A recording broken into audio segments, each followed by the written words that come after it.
Thank you, Rich. PNC is delighted to sponsor this afternoon's discussion. We're a longtime supporter of the Columbus Metropolitan Club. We just think this is a tremendous community asset, and we intend to be a supporter for a long time to come. Today's panel is absolutely apropos. I don't know if most people know this. There's been a lot of economic research that proves that nearly 100% of all large businesses start out as small businesses.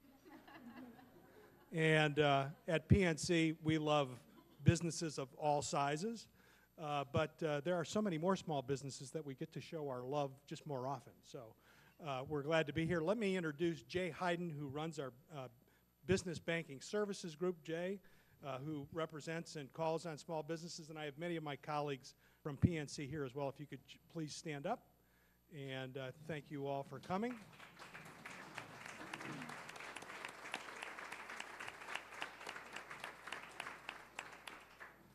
The complete bios for our panelists are in your forum program, so I'll just provide a brief introduction. Our first panelist is Casey Campbell Brankamp.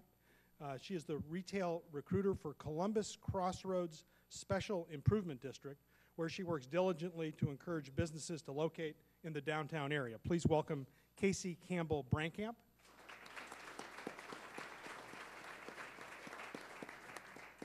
Our next panelist, Jill Moorhead, is the marketing director of Hills Market, which will be adding a downtown specialty grocery store in the next few months, very close to Bexley, I might add. I'll be a regular visitor. Please welcome Jill Moorhead.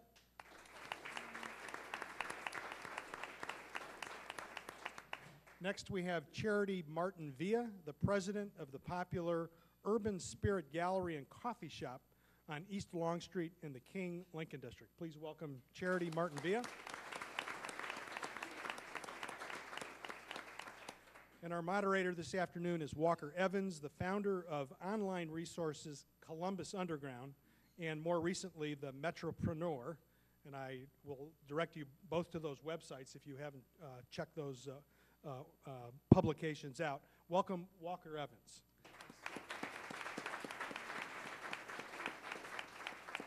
And on behalf of the CMC, PNC, and Rama Consulting, we'll get our panel started. Walker, it's all yours. Thanks. Well, as was mentioned today, we're talking about retail, urban development, community building, neighborhoods, downtown revitalization, all of which are topics that I enjoy, so I was honored to be asked to moderate this discussion, and so thanks to CMC for having me once again. Casey, let's start with you.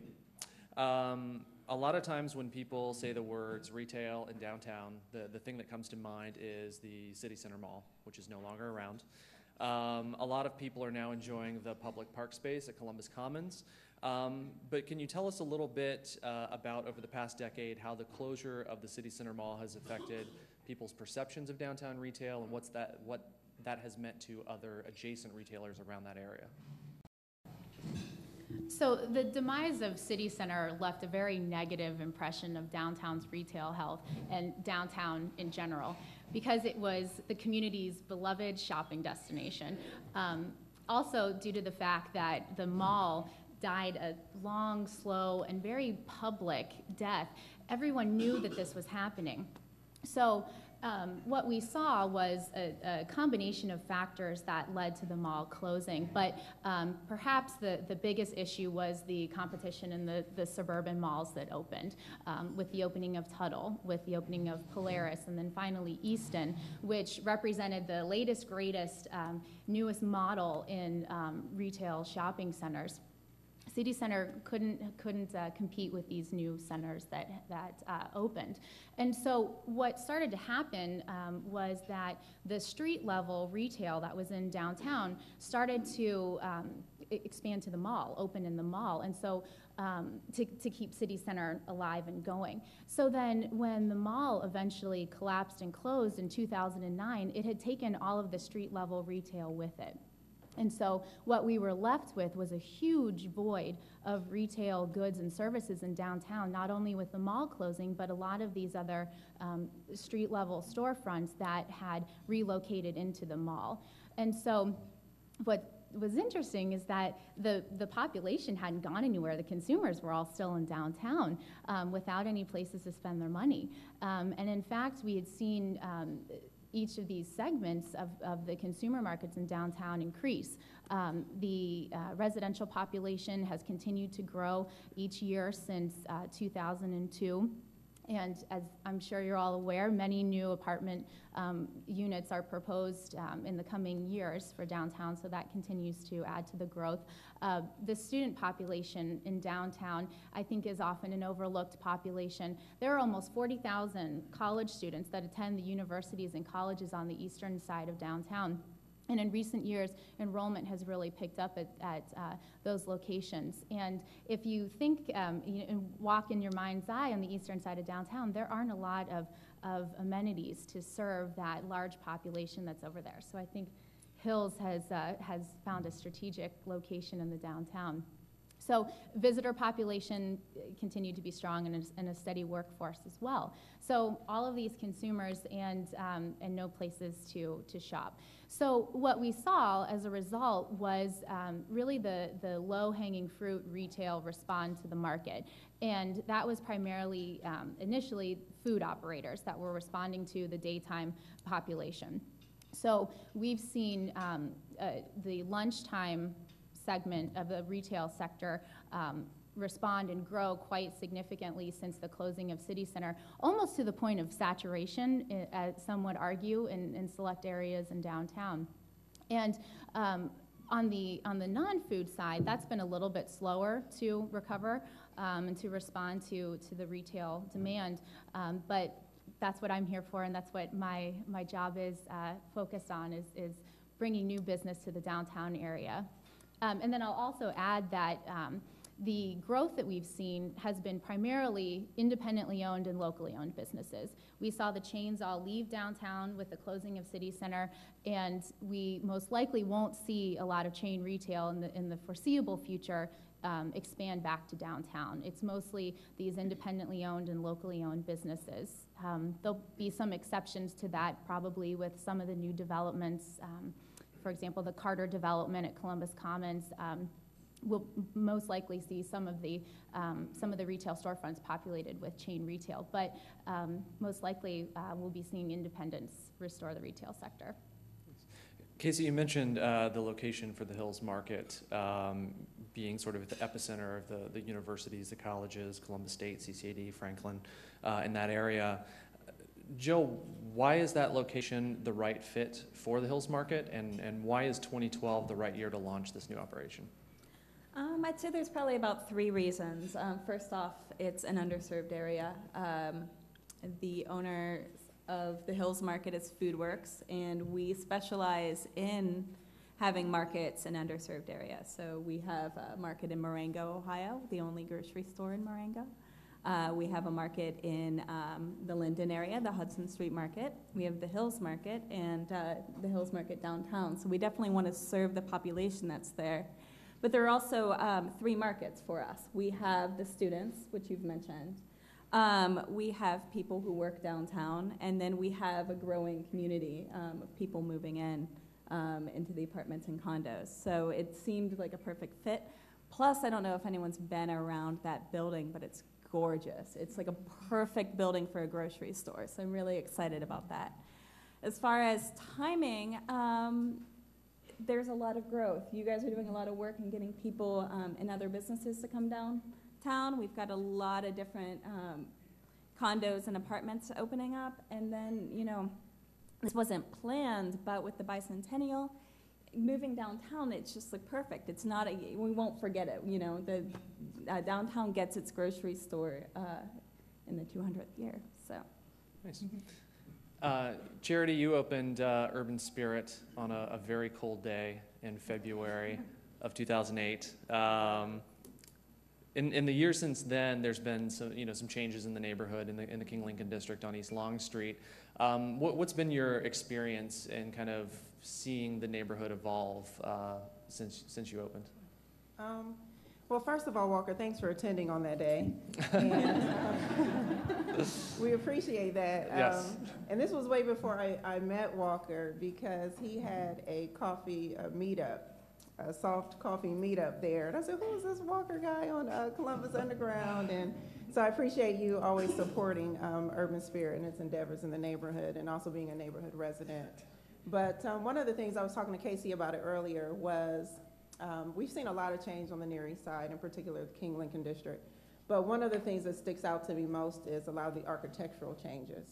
There's always been a lot of diversity there. There's always been a lot of talent. There's always been a lot of interest.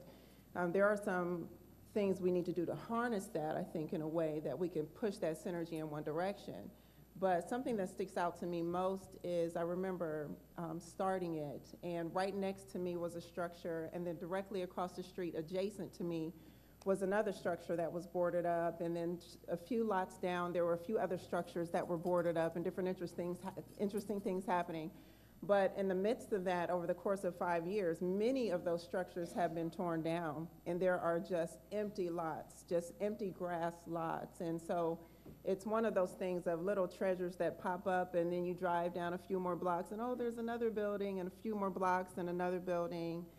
So I think that's the biggest thing. It's a little painful because in change and in development, you're going to see some old and some new. I favor more so the mixed-use older spaces and doing something organic and something interesting with those. But that's something that I'm curious to see how the district responds to it with the freeway construction and new things popping up, new interests, new development, just how that's going to work, because it's different in that neighborhood when you can, for me, if I'm walking downtown and I walk to the Short North, and you talked a bit about saturation, oversaturation in some markets and some areas. For us, we're under saturated, but then there needs to be some resources there so that we can have sustainability. So that's one of the things that sticks out to me most. And maybe losing Centenary, which was very beautiful. I don't know if you were familiar with that structure when it came down. It was done in the old Gothic style. So those are some of the things that stick out to me. And then wanting to see more young entrepreneurs crack their teeth at doing something new and interesting and organic. So that's what it would be for me. It does take, a pioneer like Urban Spirit to move into the neighborhood. Obviously Starbucks wasn't chomping at the bit to be the first one up and running. And as Casey mentioned earlier, a lot of what, the trends have shown in the past few years downtown is that the retail chains have gone. Wendy's closed up their 3 locations, including their original location. McDonald's closed their nationwide location. So I think other than the 3,000 Subway locations that are downtown, there's really no other fast food type restaurants. But meanwhile, we're seeing places like Dirty Frank's and Burgers, Dogs and Fries and Cinco and these other restaurants, independent restaurants, stepping in to fill in the gaps. What were the chains doing wrong, or what were they missing that these entrepreneurs seem to be doing right? Well, I think in the case of the fast food restaurants, they rely on such a high volume of traffic, and that in some cases went away. And if looking at the Wendy's on East Broad Street, for example, once COSI moved from East Broad Street, that Wendy's didn't seem to make a recovery from that. It was such a huge traffic generator for that particular location. Then if you look at the Wendy's that was in the Fifth Third Center, it used to be adjacent to the City Center. My guess is City Center brought in droves of traffic to that Wendy's. When the mall closed then, they lost a lot of that foot traffic. So by not having a drive-through in the central business district, they're losing out on that business. Probably not as strong evening traffic that other chains experience outside of the downtown. I think all of those factors led to these sites not being profitable anymore. And so what we've seen, though, I think that's interesting is these independents have filled the gap. We lost the burgers and fries that the fast food chains provided, but these independents that have popped up are filling the gap that the chains left. And they're not reinventing the wheel. One, you mentioned Burgers, Dogs, and Fries. You all know what they carry. They're providing that same product, but because they're independently owned, they're able to be more adaptive, more nimble, and responsive to consumers, to changes in the landscape or the environment around them. And I think that that's something to keep in mind too, a major difference between the chains and independents. And you know, in looking at some of these chain the sites that they have, they're very large footprints. They're paying a premium in some of these locations, so rent is very high. The Dirty Frank's example is it's a really interesting example in downtown. They're in about 1,000 square feet over on 4th Street in an area that saw very little foot traffic.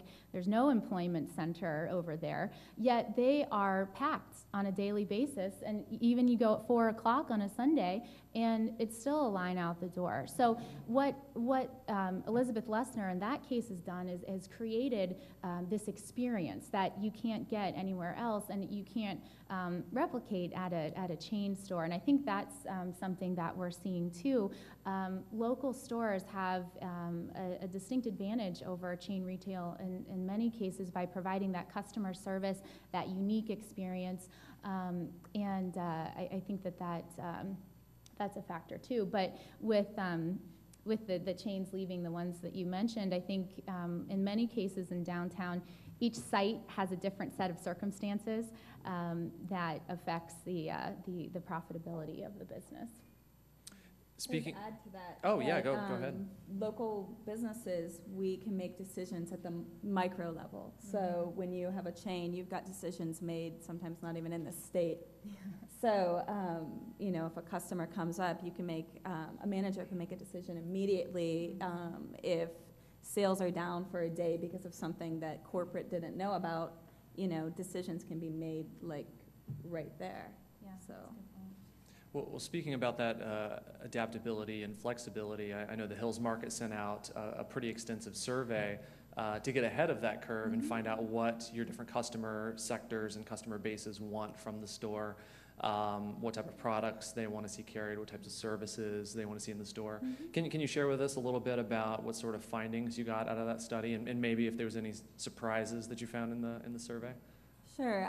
We found out that a typical survey should be 15 questions long, not 45. So thank you for anyone who sat through that. So it was a learning curve. And actually, I wrote the survey with Matt Brown back there. Do you want to wave? He'll be the general manager of the new store. So. So if you didn't take the survey, tell him what you want at the store. Yes. Yes. And we actually have had a couple events where we just put Matt at a desk or a table and say, tell us what you want, hand us your shopping list. So we did this survey, partially, the Hills Market, the original Hills Market, it's been open for 19 years, and we are serving, we've adapted to the clientele of the Worthington Hills, of Powell, of Delaware, which has changed in, you know, I've been at the Hills for 10 years, and it's changed immensely even in the 10 years I've been there. And so we know that we're not going to get the exact same type of customer downtown, so we wanted to learn a little bit about our new base. So we expected maybe 100 people to fill out the survey. We had around 890 people fill it out, which again, 45 questions. I mean, you know, so it was a great response, and we were excited to get that many people. The majority of the people who filled it out were people who work within half a mile of the new store. And so we found that the clientele is going to be around 25 to 34 years old. That's the largest amount. But we do have a lot of retirees, and we also have students. I don't think that we got a lot of students to fill out the survey. You know, you mentioned the numbers of people around there, and we didn't, maybe it was the wrong time of year to be trying to survey them. But we feel like we have a great idea of what the people right near us want. They want organic food. They want a 50-foot salad bar. They want quinoa, and you know, people actually, I mean, we tried to leave things open-ended so you could say specifically what you wanted, and people would list like 20, 30, 40 things, specific by brand, by size. And, you know, Matt's got a lot of work to do. But, you know, it's going to be a whole lot easier for us opening, knowing what it is that our new clientele want, rather than trying to make them adapt to what we're currently selling on the north end. Let's see, what else? 30% of our customers plan on walking to the store, which we have 14 parking spaces. So we are so happy that 30% want to walk there. Another 10% want to ride their bikes. So that's a great, and I hope that number increases as we get more and more people living downtown. Let's see, what else? A surprise, people aren't interested in breakfast. We were sort of talking about maybe opening at around 7 a.m., having people come in, pick up something before they go, and so they can go to you. So people don't, they don't seem interested, and maybe it's students getting up later or something. 66% of the people have pets. So we plan on selling a lot of dog food, and and they want dry dog food. So there's there's pages and pages and pages of responses, and we're still looking through it. But I feel like we have a good idea of where to start. So. Cool. Well, I'll be happy as long as you guys have sushi of some kind at the store, because it's hard to find good sushi downtown. Write that down. I'll be in there every day. Charity, one of the things I've noticed fairly often with neighborhoods that are sort of on the cusp of revitalization, or that are starting to reemerge in some sort of format, it seems that coffee shops are often one of the first sort of retail segments to enter into those markets. Urban Spirit, obviously, you guys host a lot of events. There's poetry readings, there's game nights, there's art exhibits. We've hosted a movie watching night there before. What about the coffee shop lends itself to that sort of community spirit, or that sense of place for a neighborhood?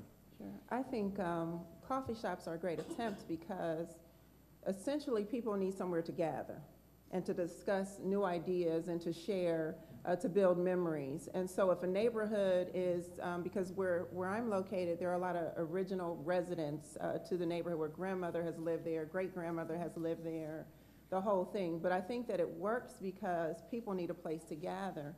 And then one of the parts of the market research that I had done before opening is that coffee was one of the few industries that were not affected necessarily through an economic downturn. People still needed their Java. People still needed caffeine. I said, okay. So even during the Depression, and I'm a big history person, but even during those times, people wanted that cup of coffee. I said, that's great. So I know I can push caffeine, even though Starbucks is closing 600 stores this year. But the thing about it is that a friend of mine gave me some great advice before I opened, and his name is Brandon Kraft. He's now doing some teaching down in Florida. And Brandon told me, he said, Charity, and it's interesting what you're saying about surveys, because our surveys are more like people coming in and say, why do we have these barbecue chips? I don't like these. And they slam them on the counter and say, give me the old chips. Charity, where are the old chips? So we don't really do surveys in that context. There's stuff hitting the ground, so.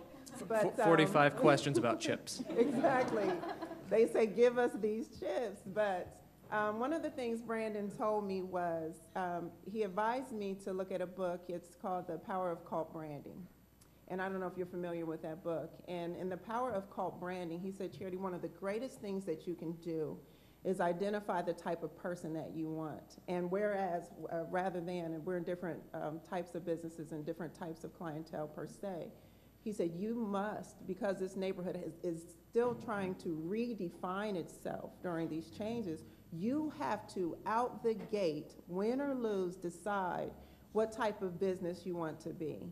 And he told me that no matter what happens through the years, he said, be true to Charity, who you are and what you want to achieve through the experience. And so coming in the door, it was, and there was also some of the folks over, independent coffee house owners here, like Anton over at Apropos, and just some different places, and they tell you that you want that person that is going to be loyal to you, because that loyal customer that drinks that specialty coffee is going to pay $4 for it, whether it tastes good or not, isn't necessarily loyal to your product, though it's great.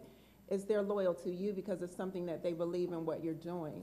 And that loyal customer can bring you an estimated additional $500 a month per loyal customer.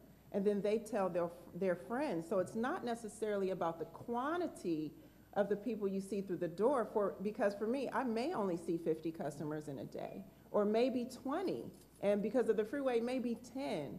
But those 10 people one person may spend $50 and will buy a bunch of stuff they don't need because they're loyal to the brand. And so what he taught me was, and I'm very thankful for that, was that no matter what you do, build some brand loyalty around it. And I think that people will latch on to that idea. And that's what more of what Urban Spirit is about. There are certain things that people can say, that's something Urban Spirit would do. And then there are other things that people say they would never do that. So, and I'm pleased in that. So I think that especially when you're asking the question about a changing neighborhood, you have to define it when the areas can be so gray. I think that's important. We're going to take some questions here in a little bit.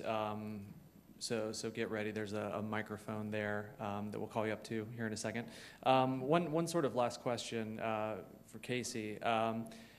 Anecdotally, I hear a lot of people say that they would consider living downtown if there were more retail, amenities available.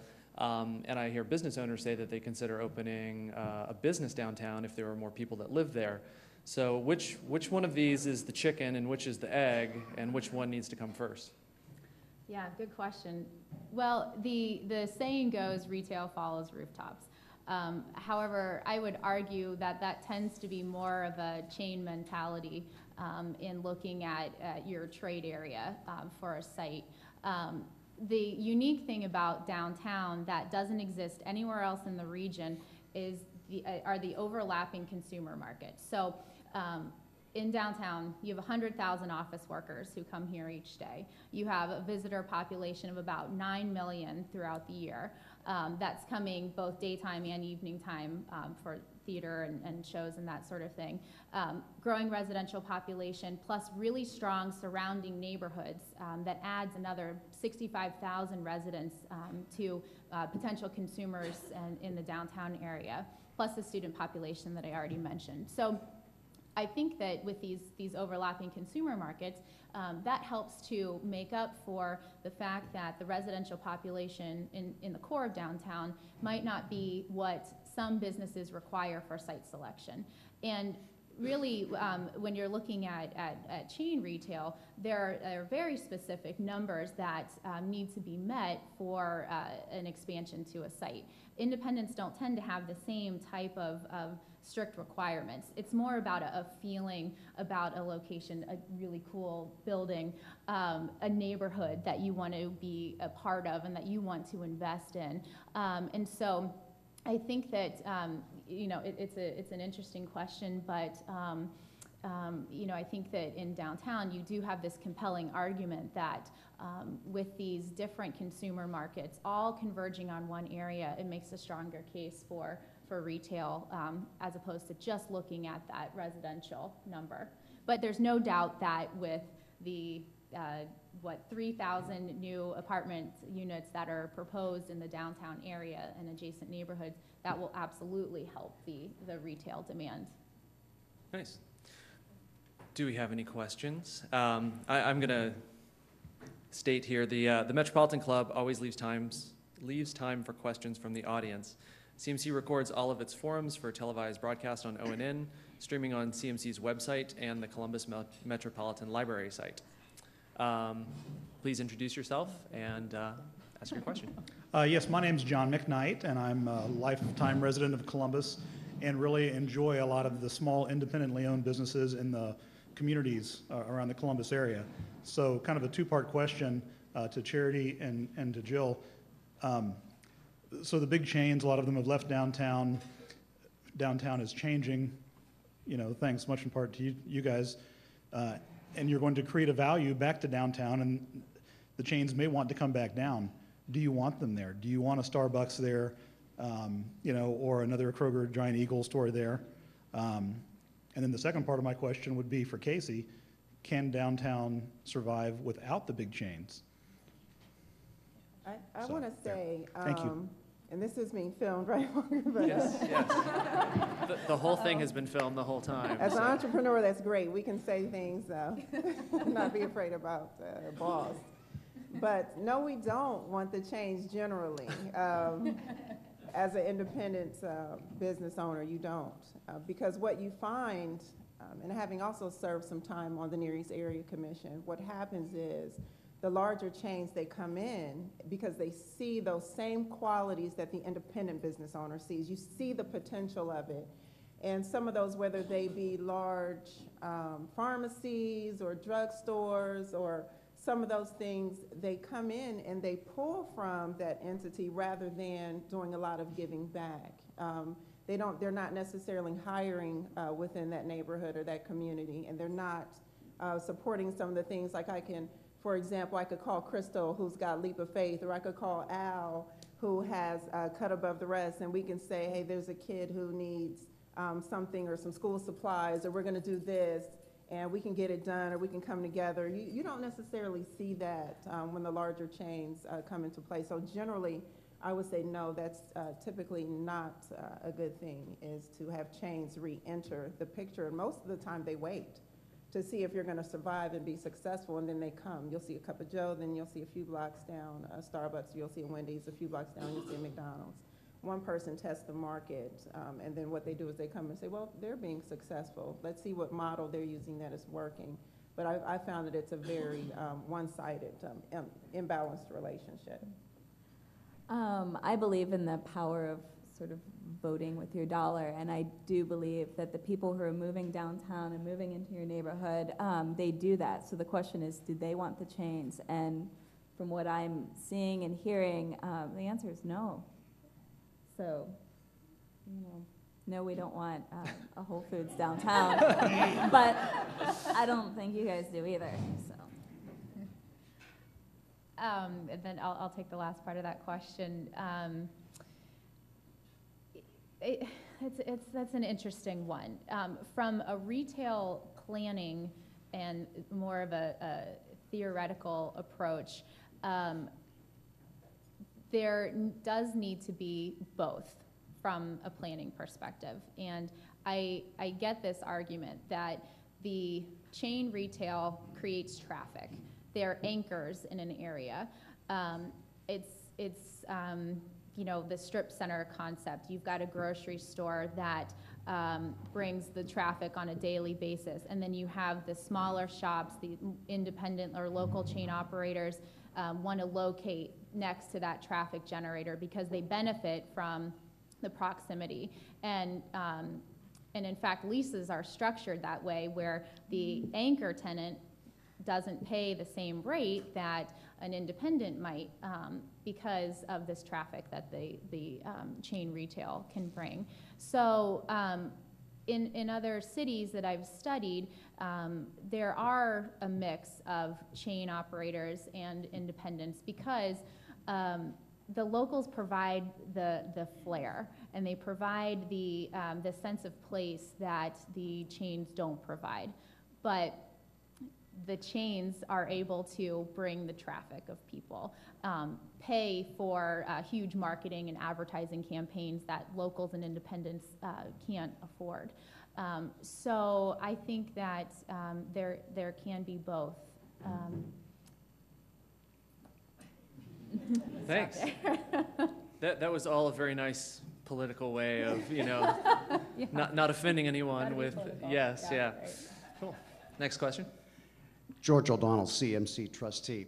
The three of you are really making the Columbus urban living exciting, and thank you.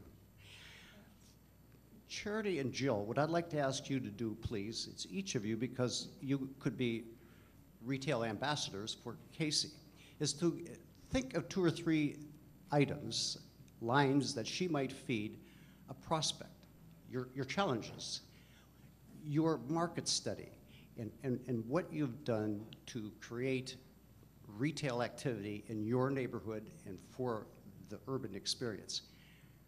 Thank you. That's a good point. One of the things I'm learning while sitting here, I appreciate that, is one of the benefits, you talked about having, is it Mark? What's his name? Matt. Matt, you have Matt. I'd love to have a Matt. He's ours. Yeah. So, someone who can do the survey and who can do the analysis, who can evaluate the inventory, the amount of ounces we need to order, you know, all of those things that's that great stuff that the entrepreneur doesn't always have at its disposal, because that person is you. That person is you. You're the one, something's broken or the water's leaking out of a machine and you have to try to figure it out. And so I think that's something that can be learned, is how to somehow in that puzzle piece, that those things can come together, because that's what's missing. That is essentially what's missing. And yes, you know, you have the Small Business Administration and all these other places and libraries and resources and the Google and all of that stuff, but at the end of the day, it's you in that space, in that building, and you're exhausted, and you'd love to have a Matt and other people who are in there with you. So that's one of the things that sticks out to me. Jill, do you want to add, or? No. Cool. Thanks for the question. Next. Greg Brown, Graham Family Schools, native of Columbus. I love what's happening downtown. I'm wondering where a robust public transportation that is dedicated to downtown, and by robust meaning, I guess, inexpensive, and dedicated to downtown and operates consistently throughout the day and evening, where that might fit into what we're doing downtown. Thanks. Well, shall I? Casey. That is a great question, and I personally feel that transportation is a direction we've got to go in for downtown. One of the issues that always comes up when you're talking about downtown is parking. And it's difficult to park. There are never any parking spaces close to where I'm trying to go. And from a retail standpoint, parking is very significant. There's a number that I've read that one parking meter can yield up to $190,000 in annual retail spending, as opposed to then 5 garage spaces that would yield that same amount. So that's just huge for retail. Retail's got to have the convenient parking, and the Special Improvement District has worked with with the city to adjust some of the meter issues, working with the Hills site and trying to adjust meters, lift some of the parking bans to support some of the street level retail. So I think that we're never going to satisfy the need for, or everyone's want for, convenient parking in the downtown area, because any urban environment faces the same issue that Columbus does. It's where people want to be, so there's always a demand for space there. So I think that transportation has to be part of the conversation in moving forward in downtown. It's a tricky one. And I really hope that we're able to advance that conversation. I think it's really important to our generation, to entrepreneurs and our peer group. We want to see more transportation options in downtown. And I would say that while we wait for that to happen, and maybe as other people advocate and make it happen, the businesses, we have to be creative and get around that hurdle. You know, one of the plans for the Hills Market downtown is we're going to use our online delivery and our online grocery stores so that You can sit in your office, order what you want, and at 5 o'clock, you drive up Grant. You don't even have to park. We'll put the groceries in your car. You're on your way home, and until we have public transit going by, that's what we'll do. You know, we're looking into bicycle delivery for downtown. There are things that we can do. I remember hearing, and I don't know if she still does it, but over at Tip Top, they had a discount if you rode your bike to the bar, you know? Mm-hmm. So, you know, these decisions, again, they're decisions made at a micro level, you know, so let's, you know, just be creative. And that's also a political question that's very politically charged, because if you're following, which many of us are, things that are going on in Ohio, there's transportation dollars that we were getting that we did not get into this state, which is a larger issue. The other part of that is also with the Ohio Department of Transportation with their new budget and how they have things designed for the infrastructure. So I think that that's also a political thing, and the lobbying and some of those things for the interest of the little guy needs to happen on a much larger scale, I think, also. Thanks. Next. Hi, great panel, by the way. My name is Mary B. Relato, and I'm the founder of Dames Bond, and this is for Casey. Chains have deep pockets, and independent small business owners don't. How are some of the commercial building owners making it more affordable for small independent business owners to move downtown and have less of a daunting experience? Because it's pretty traumatic, and the chains know the whole real estate and all the legal things that have to take place. We don't necessarily, but we want to move downtown, but then it's not affordable to do so. Right. So how creative are they getting for us to do that? Well, that you just hit the biggest challenge that I have in my job in recruiting retailers to downtown. The fact that there isn't a lot of creativity as a general statement. There are property owners who are willing to work with independents and are willing to be very creative. So there are some exceptions to the rule, but from a broad-based standpoint, landlords are starting to come around to it. There's been a way of doing business and doing deals that existed for a long time that's changed. There aren't very many 10-year leases signed anymore, for example, but that used to be the norm. So I think that it's the business community is catching up to that, but that's the biggest challenge that I have. It's not a lack of interest from business owners like you and others who want to lease space in downtown. It's a problem, or it's an issue that we don't have the right space to accommodate the interest. We don't have the ready-to-lease, affordable space that's in a location where there's a demand that's clustered with other spaces. So, you know, if you look at a place like the Short North, you've got along High Street, two sides of the street loaded with retail space that is ready to lease, and you've created then a destination because of the cluster of all of these businesses there. So in downtown, we don't have a lot of that inventory, and so it's very hard for me to be helping these independents find spaces in downtown. One of the interesting things that I learned recently was that the wood companies, which was instrumental in the Short North, they own quite a few properties, redeveloped quite a few properties. They said to me that they have never leased a space unless it's been in white box condition to a retailer. So what that means is that retailers, they have to see and touch the space that they want to lease. Having raw space or having space that could be subdivided but isn't yet, it's hard to visualize and imagine your business going into one of those spaces. So one of the things that we're trying to do is encourage property owners to consider subdividing their space, consider bringing their space into a condition that meets the demand where it is. So I don't know if that answered your question, just to say that it's yes, hopefully.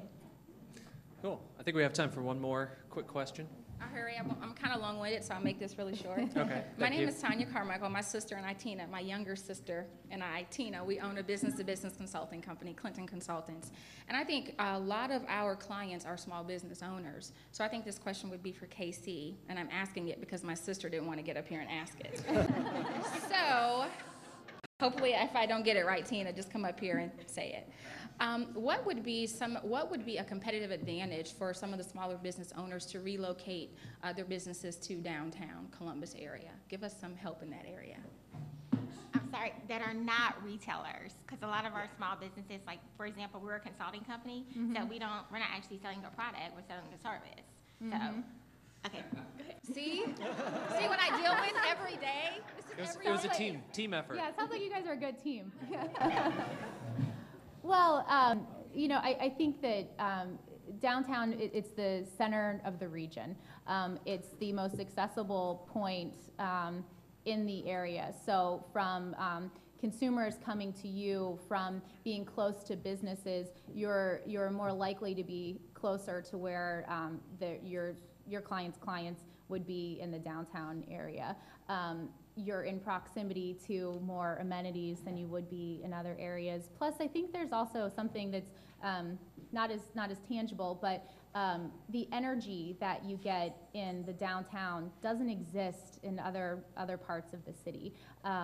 With you know, the combination of skyscrapers and our new parks and all of the restaurants, and there's a lot of vibrancy in downtown that I think has a value to it that you don't feel other places in an office park, for example. The fact that you can walk places, you probably have friends or family that work or live in downtown.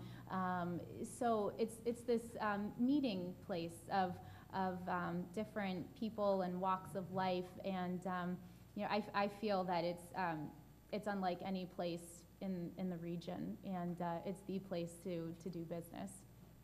And if your clients need help finding space, I can help them find space. Cool. Thanks for the question. Let's thank our panelists today: Casey Campbell, Jill Moorhead, Charity Martin-Villa. Thank you, Walker. Our moderator. Thanks. Great panel. It's encouraging. I think there is a lot of stuff going on downtown. Like Mike, as a Bexley resident, I'm really excited about Hills coming, and I'll be happy to fill out even 45 questions.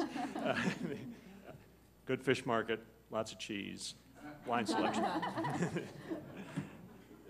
One of the things I wanted to mention quickly is someone left their keys out front. It's a VW owner.